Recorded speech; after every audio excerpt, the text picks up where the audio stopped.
Halo remaja Indonesia, salam genre. Kali ini kita akan membahas tentang kesetaraan dan keadilan gender. Dalam pembahasan kita mulai dari pengertiannya.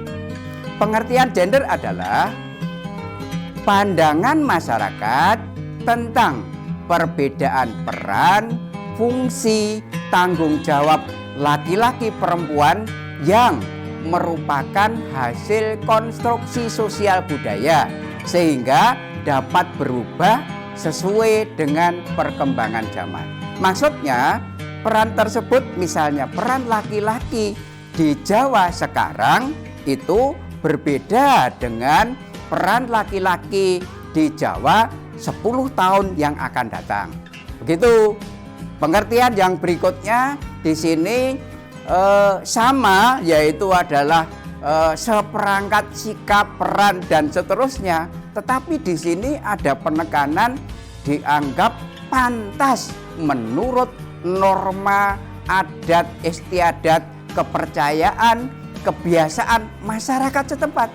Nah, dalam hal ini saudara, contohnya sederhana, misalnya di Jawa gitu, perempuan kok memperbaiki, memanjat genteng misalnya gitu. Nah, itu pada waktu-waktu yang lalu mungkin tidak normal atau tidak pantas begitu. Tetapi waktu yang akan datang, karena sekarang laki-laki perempuan itu pakaiannya sudah sama dengan memakai celana, kemungkinannya itu akan dianggap pantas gitu.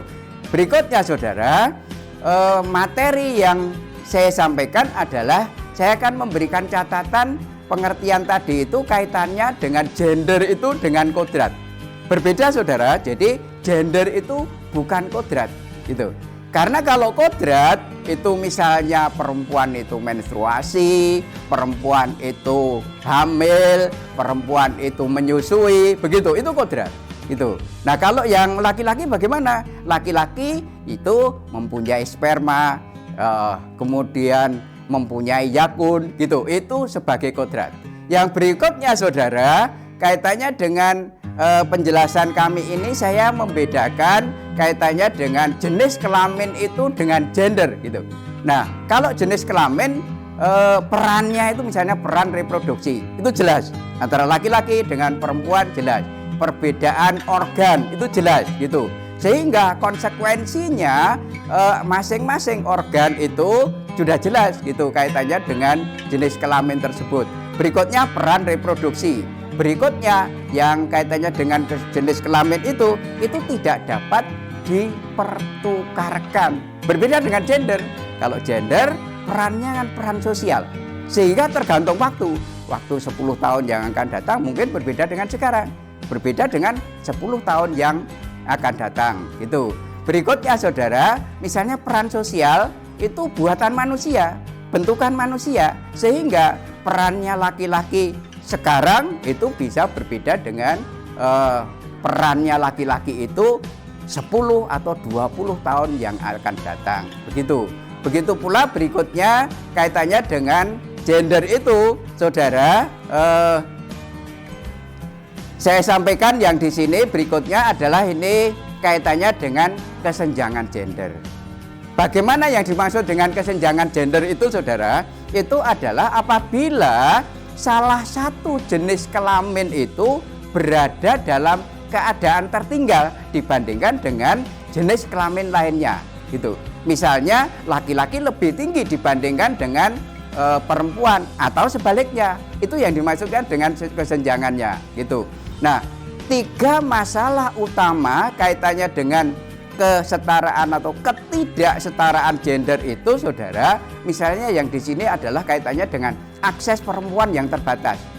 Adanya stereotiping atau citra baku yang negatif gitu terhadap jenis kelamin tertentu. Misalnya yang laki-laki itu dianggap ceroboh atau yang perempuan itu dianggap teliti, misalnya itu begitu. Dianggap tapi kalau yang perempuan itu yang citra negatifnya adalah perempuan itu dianggap lemah dan sebagainya. Ini contoh kaitannya dengan kesenjangan gender yang terkait dengan laki-laki dengan perempuan itu. Itu yang Yang terakhir kaitannya dengan kesenjangan ini adalah adanya anggapan jenis pekerjaan tertentu itu hanya bisa dilakukan oleh jenis kelamin tertentu, misalnya yang laki-laki gitu. Oleh karena itu ada kesenjangan tadi itu saudara, maka ada program yang namanya pengarus utamaan gender. Apa itu pengarus utamaan gender? Itu merupakan strategi. Strategi apa? Strategi yang sistematis untuk mencapai kesetaraan dan keadilan gender itu. Dalam hal apa? Otomatis di dalam akses atau kesempatan, dalam hal partisipasi atau keterlibatan di dalam pembangunan itu. Begitu pula adalah kontrol. Kontrol itu adalah kekuasaan, adalah penentunya siapa, atau laki-laki atau perempuankah yang mempunyai kewenangan untuk mengontrol terhadap kegiatan tertentu tadi itu. Itu yang dimaksudkan kaitannya dengan pengaruh utamaan gender. Selanjutnya saudara, istilah kaitannya dengan gender ada yang disebut dengan keadilan gender. Keadilan gender itu adalah proses yang adil terhadap perempuan dan laki-laki itu, sehingga tidak ada pembakuan peran saudara, sehingga beban gandanya juga tidak terjadi saudara kepada jenis kelamin tertentu itu, sehingga tidak ada subordinasi, marginalisasi atau bahkan kekerasan. Keadilan gender itu. Yang berikutnya di sini saya sampaikan adalah ketidakadilannya gitu.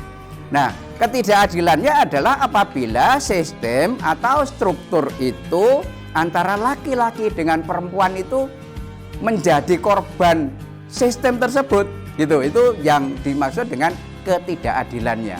Selanjutnya saudara, indikator kesetaraan gender ada 4 saudara. Yang pertama adalah akses gitu.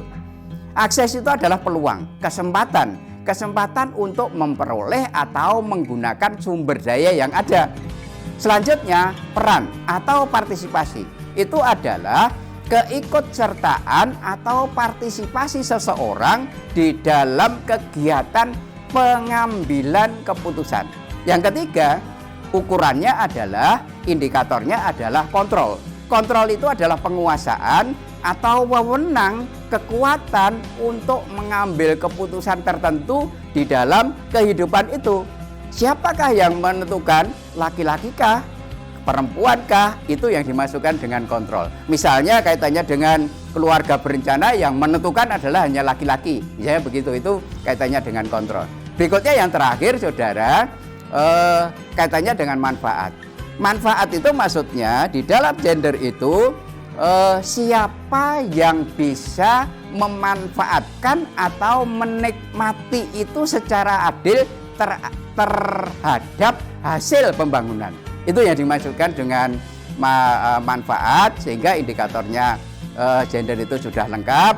Saya kira itu saudara-saudara, rekan genre, itulah yang bisa kami sampaikan. Terima kasih atas perhatiannya. Wassalamualaikum warahmatullahi wabarakatuh.